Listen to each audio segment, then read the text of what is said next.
The reality is we can't do it all. We may do a lot of things, but we can't do it all at the same time. If you're not okay, if you're physically not okay, if you're not well, then you're not going to be at your best. And if you're not at your best, then how in the world can you stretch yourself?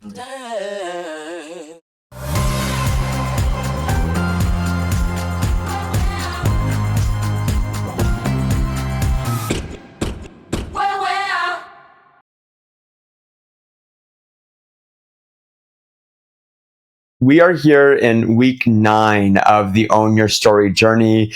If you're just joining us now, this is part of a 12-week series where I'm talking to my mom, Dr. Charleanea Arellano, who's a licensed psychologist, a transformational guide, a speaker, and author, helping folks to get unstuck in their lives.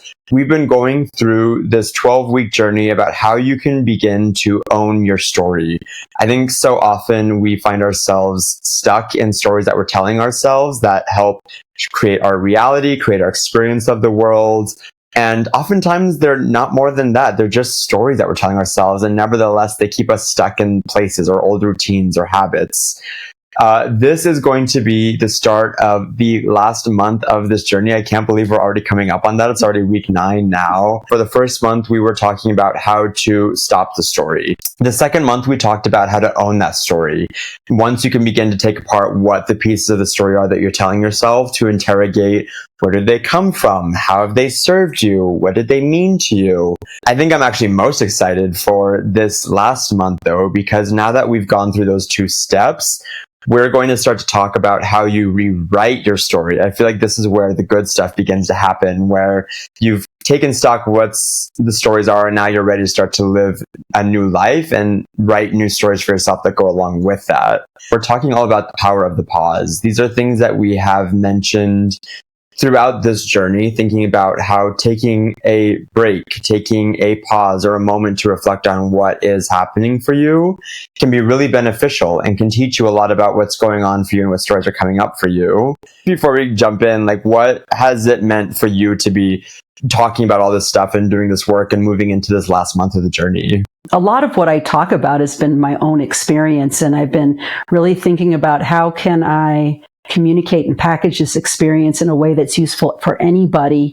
And, honestly, what I have found that sometimes the simplest things are actually the most powerful things. And so as you were talking about our topic today about the power in the pause, I was kind of laughing on the inside, because it's like, oh, that seems so simple. Pause. What's the big deal?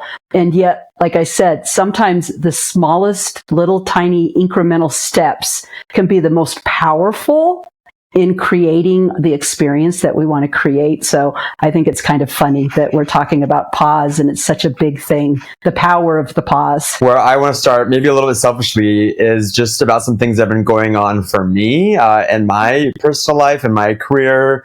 And I wanted to maybe get your advice on how I can begin to think about this idea of the pause and how I can start to rewrite the stories I'm telling myself. I think right now I'm just working a ton. I feel like I've been going a million miles per minute is what I'm always telling people when they ask me how I'm doing. I'm doing things like this, which I really enjoy being part of this podcast. I have my own creative projects. I work with a series of clients. I've been hosting events in LA. There are all these things that are really exciting and nourishing to me in a lot of ways. And at the same time, I think I keep feeling like I'm in this place of hustling, and it's not like I'm in a flow state yet. I think I keep hoping to be in that flow state. I'm going all the time, but I feel behind on so much. I feel like I'm not focused enough, even though I am working a ton. I feel like I have these highs and lows where I have a really productive day and then I kind of bottom out. And that's kind of where I am right now a little bit, is I'm feeling a little bit less productive, a little bit less like I can focus as well right now. I think for me, what's sitting for me in particular is, I've been doing a lot of this work, and I oftentimes find myself stuck in a place of comparison or feeling like I'm not doing enough. I had just had a pretty good day yesterday. I did a lot of work. I got a lot of things done. I had some exciting new developments. And then this morning I was, in the morning, I was like scrolling through Instagram, and I came across this friend of mine that had done this really cool thing. He just gave this big talk at this really prestigious organization in New York. And I was like, oh my gosh, like that's something I would have loved to have done, and you're younger than I am. And I tell myself, oh my God, he's younger than me and already more successful than me. And I feel like after that, I just kind of spiraled, and I was thinking, okay, what can I do? How can I hustle? I think when I spiral, I go into that hustle mode. And so I'm wondering if, these are things that we have been talking about a lot throughout this journey, but I'm wondering if we were to start there, like how would you begin to start to pull that apart and maybe think about what kind of stories I might be living in? The first thing that went through my mind is, oh boy, the ego is at front and center stage. And this is just part of being human. We all do it. I do it, and what happens is we get into this inner dialogue, and we can always tell when we're in ego. You'd mentioned flow state, and quite frankly, flow state and ego state are pretty much mutually exclusive. Although sometimes you might straddle the worlds, but I think a lot of times if you're in that ego state, there's going to be things that are telltale signs. And I want to make it clear, we don't need to demonize the ego. So the ego is the part of us that is taking care of us. It's got our back. It's looking out for us in our world. And so comparison is actually a really common, typical human experience, I think, because what we're looking for is we're looking for the compass, right? We're looking for something, and that is outside of us. Like, am I doing it right? Am I on the right path? Am I on the right track? And so a lot of times what we'll do is we'll look at what our peers are doing. And, as we're looking at what our peers are doing, it's like, well, am I doing that thing? Am I where they are? So it's a really common thing. And the goal is not to stop those things, because that's impossible. It's like stopping breathing. We can't do that. And what the goal is to acknowledge that that's happening. It's kind of like the annoying younger sibling that keeps poking at you. You know that they're there. If you get really engaged with them, you're going to get them really involved, much more engaged in bugging you. And so you just acknowledge it, hey, and then you kind of carry it along with you, and then you make a different choice. And so, as you were describing this experience that you had this morning, it was a perfect scenario that I would hear, or I will hear, or that I get into myself, quite frankly, that is clearly about the ego. And the ego is about, am I doing it right? Am I doing it well? Am I doing it perfectly? Am I doing it with ease? And what happens is, if we're not conscious, if we're just letting it run the show, you're kind of on autopilot and it's in charge, it's in the driver's seat, then the experience you're going to have is one of urgency, anxiety, hustle, not enoughness. And I don't need to tell anybody what that feels like. We've all had that experience, and it feels like absolute crap, right? We need to have something that is accessible, that's reachable. And we don't want to have these gigantic, lofty goals. Oh, only if you do this 10-step process, then you're golden. It's not, we can't. It's too hard, especially when we're activated, especially when that ego's running the show. We want one thing that feels accessible.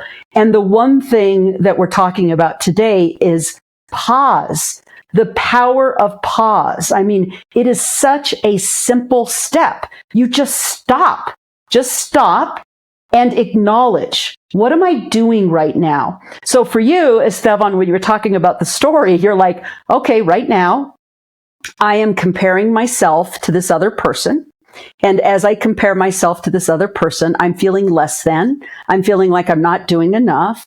And now I'm feeling this sense of urgency. And the urgency is to hustle more, is to work harder so that I can achieve this thing that I think that my peer has achieved that's better than where I am. And so you create all this urgency and anxiety. And interestingly, it's bumping up against another part of you that it's like, I am so tired. I don't want to do this. I feel burnt out.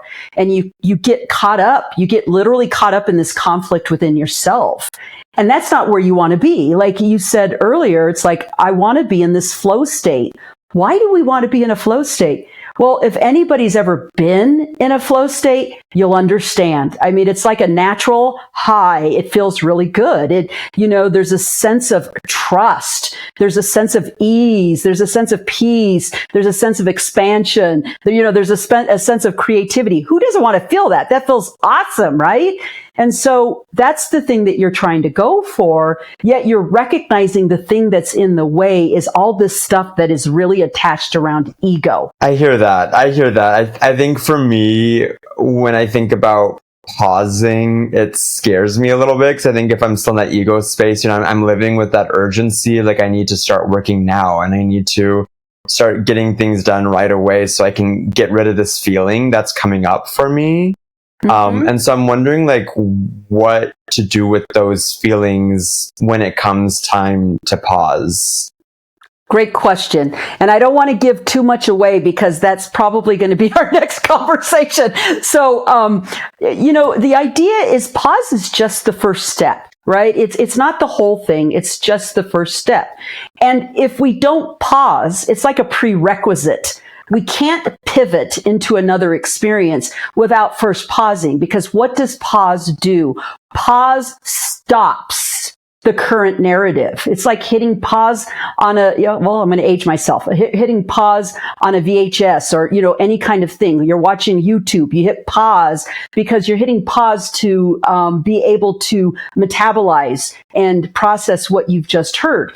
In our humanness, we do the same thing. We hit the pause button, and we have to do that first so we can stop. We can stop the narrative that's happening. In the moment of pause, you have the power of choice. You can say, is this helpful? Is this true? You can be curious about it. So like, for example, Esteban, you said, okay, I got to hustle. I got to catch up. I'm behind. And so when you pause and you say to yourself, oh, I hear myself telling myself that I have to speed it up. I have to hustle more. I'm behind. I have to do more. The moment that you catch yourself in those thoughts, then the next step is to actually challenge the thoughts. Are they really true? Is it serving me? Like, do I like the experience that it's creating for me? The experience of not feeling enough, the experience of urgency, the experience of anxiety, is that serving me? Is that going to get me closer to the experience that I want? And so the pause is the first step. The next step is to ask questions, to ask, whether it's true. Are there other possibilities, to open and expand? Because what happens is when we get into that ego place and we get into the urgency, our vision, our perspective narrows. It gets very narrow and it gets very rigid. And our ego is set on this one thing. Like, this is it. This is what's happening. This is the truth. Period. End of story. And what happens is if you believe it and you're not aware that you're telling yourself the story, if you believe it, what it does is it gets you constricted. It gets you tight. It gets you shut down. It gets you narrowly focused, which is the opposite of what you're wanting to do when you're in that really good flow state. Is that helpful?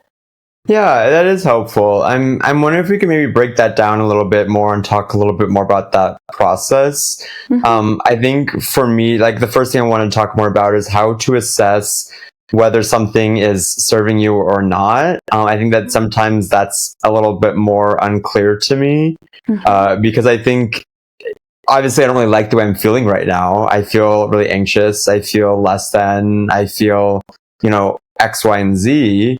And at the same time, I think that these feelings to work harder that are produced by that can sometimes be helpful for me.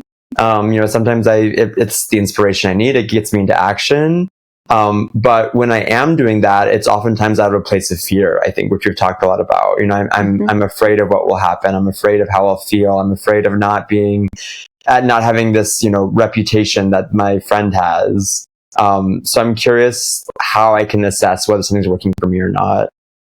That's a great question. It's a really good question. What I encourage you to consider is, we've had conversations about our bodies being in partnership with us in terms of they serve us. They are collaborating with us around our life experience. And the best thing to do is to really slow down, like literally pause. We're into the pause again.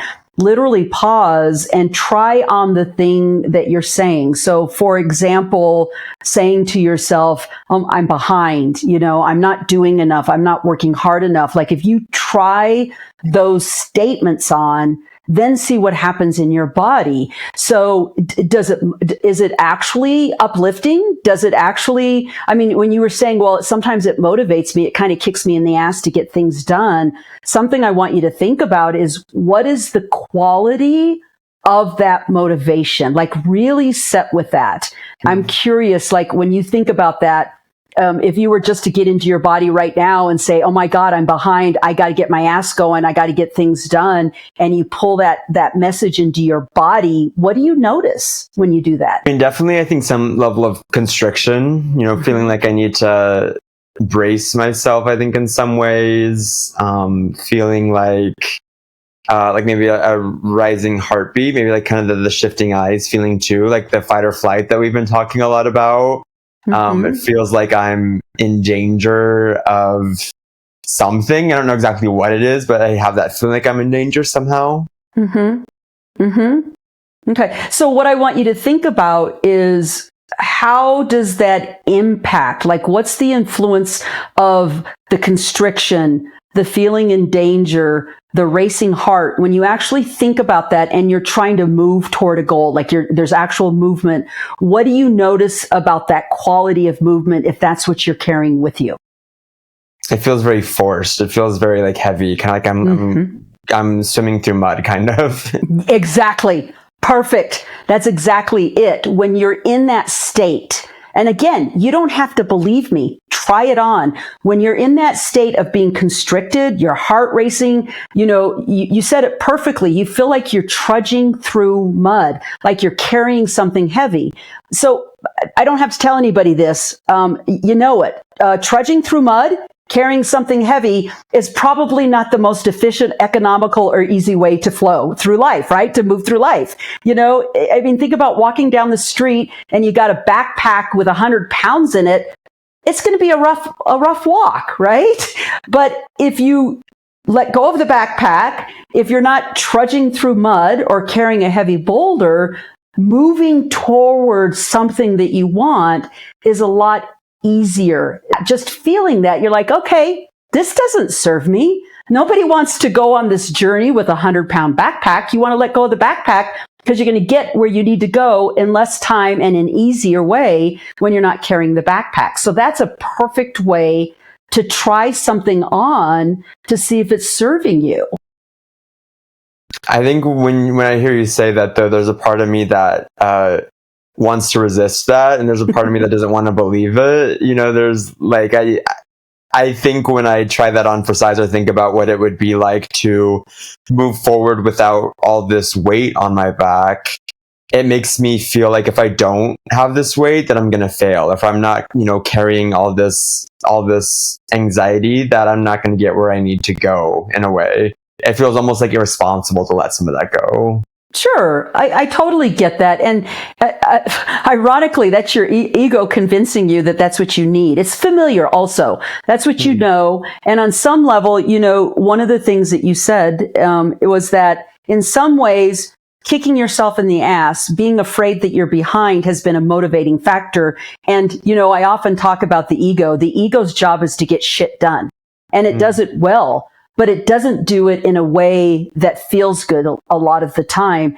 Think about it this way. I'm the queen of metaphors here. Let's say you get in your car and you have to travel 50 miles to a town, and you travel in first gear. Okay, so those of us who know clutches, you put your car in first gear. First gear is meant to be maybe 5 or 10 miles at the most. But if you're going to get there, well, maybe you might get there. You also might burn out your engine, right? But let's just say you get there. Your car is probably overheated. It's probably smelling because you burned a lot of oil, but you might have gotten there. It's the same thing with us. Yeah, we may get somewhere, but it's at a really big cost. You burned out your engine. Well, was it worth it? Probably not.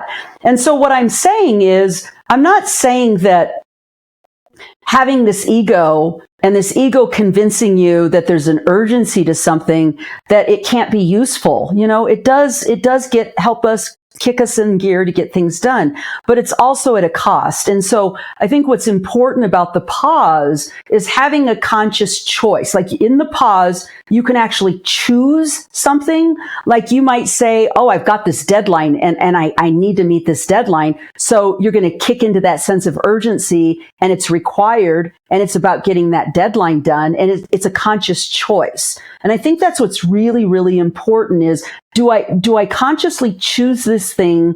Is it going to serve me in getting whatever goal I'm trying to get to? And so I think that's what's really important about this process. If we were to, take this pause, or if I were to take this pause and think about all the different ways I could get to that end destination. If I've gotten to a place where, okay, maybe I've accepted that this current method is not working for me and I need to try something else, how do I even begin to try on those other things once I've reached that pause? Like, what do I even begin to do to consider alternatives? So let's go back to the thing that really kind of triggered this spiral this morning. So you said that, you had a great day yesterday. You felt really good about it. You felt like it was really productive.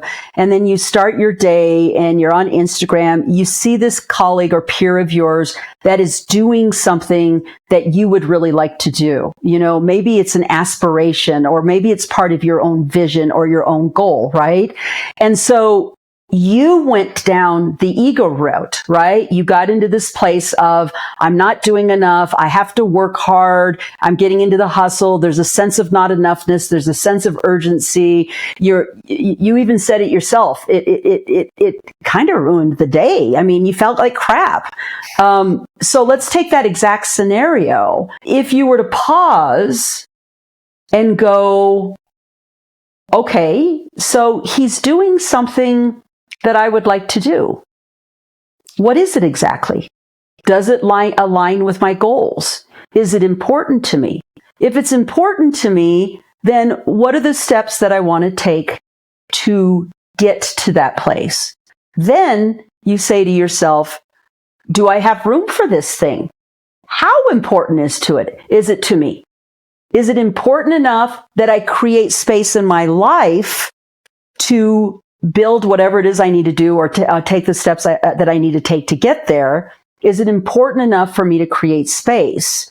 And if so, what does that look like? And so what I want to highlight there is, I want you to think about the difference in the experience. So think about the experience that I described first, which is the experience that you had, and think about what that was like. And this is autopilot, by the way. So most of us, many of us, are living in this world, and we're not even aware of it. We're just acting it out. Like, this is reality. This is the truth. And damn it, I better do something. I better do it now.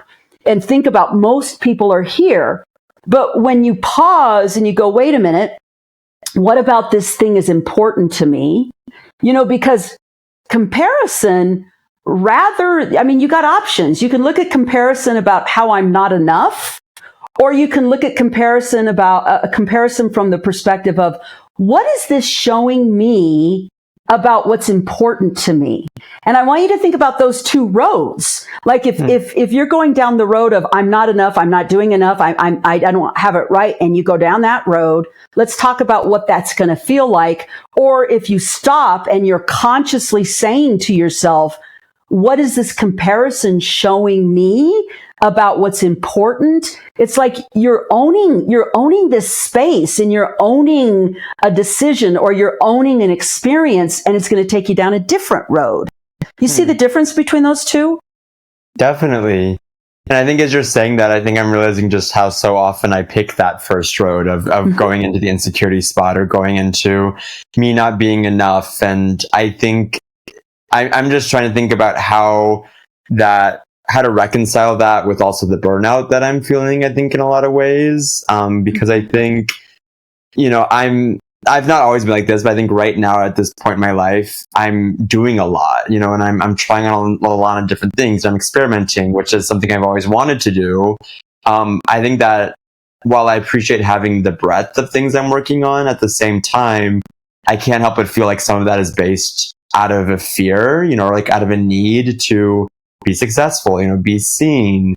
And I feel like that's often something that I'm trying to run away from. And so the way I do that is by filling up my schedule. It's by trying on a bunch of different things. It's, keeping myself busy.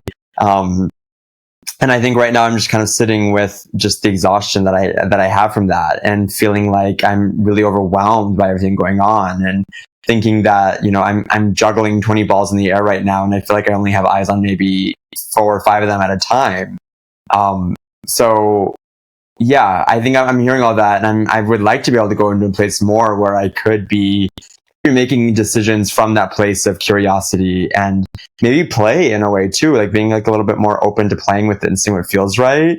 I think in a theoretical world, that's what I'm interested in, but oftentimes in my lived experience day to day, that's not how I'm operating, if that makes sense. Sure, it makes perfect sense. And you're describing a human experience, and a human dilemma is when we're an autopilot and we're not aware of the things that we tell ourselves, we're going to go into what I call default mode or default patterns. And when you're doing that, it's like you're not in charge. You're just not in charge. It's like, the CEO's left the building and is not coming back. And I want you to really think about that, because, at the end of the day, unless your house is on fire, there is no emergency. There is no urgency. Unless you can't breathe and you need to go to an emergency room, there is no urgency or emergency. And when we get into those default patterns and those modes where our ego is convincing us there's urgency, it's closing our options. It's shutting doors to choice. And so when you talk about your experience, I think it's a perfect opportunity, to have a conversation about how our humanness can really get in our way, and not serve our best interests if we're really unconscious about it. Because like one of the things you said is, you're in a phase in your life where you're trying on a lot of things and you're experimenting, and, that's great. I think that's awesome. I think that that's a value for you, is you want to learn and you want to stretch. And it's also important to you to be doing something in your life, in your life's work, that aligns with what you find important. And so, I think what's also important is when you pause and when you stop and you evaluate it, so you have the opportunity to really get down to what is critical for me, what is important to me, because the reality is we can't do it all. We may do a lot of things, but we can't do it all at the same time. And so, something to consider is, you talk today about feeling really tired and burnt out. And so, if you're not okay, if you're physically not okay, if you're not well, like if burnout leads to illness or chronic kinds of issues, then you're not going to be at your best. And if you're not at your best, then how in the world can you stretch yourself? I mean, think about if you're doing this tremendous hike and you don't get enough sleep and you don't eat well, and you're challenging yourself to do something really hard. You're probably not going to be successful because you're not at your best. And you got to consider that in all aspects of your life. And so sometimes what happens is saying yes to something may mean saying no to something else. And so you've got to be conscious and you got to be clear about what your priorities are, what's important to you, and in some kind of order, so that when you're needing to make a decision between one or another thing, that you do that consciously. When you're totally in your ego, there isn't conscious choice. You're just reacting. You're just, over and over and over again. And you may not even be choosing the thing that's the most important to you, because you're just reacting to what's presented to you in that particular moment. I'm curious. I'm hearing all that, and I'm curious when you talk about choosing the thing. Like, maybe I'm not choosing the thing that's most important to me. I think sometimes I'm not even sure what that is or how to make that decision.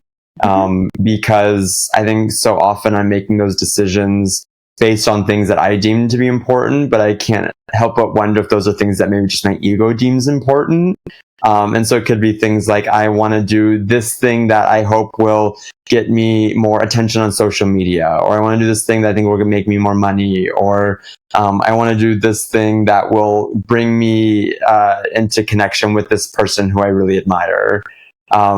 And so I'm curious if I'm trying to make more conscious decisions, or if I'm trying to listen and learn from these feelings of envy that I'm having from my friend.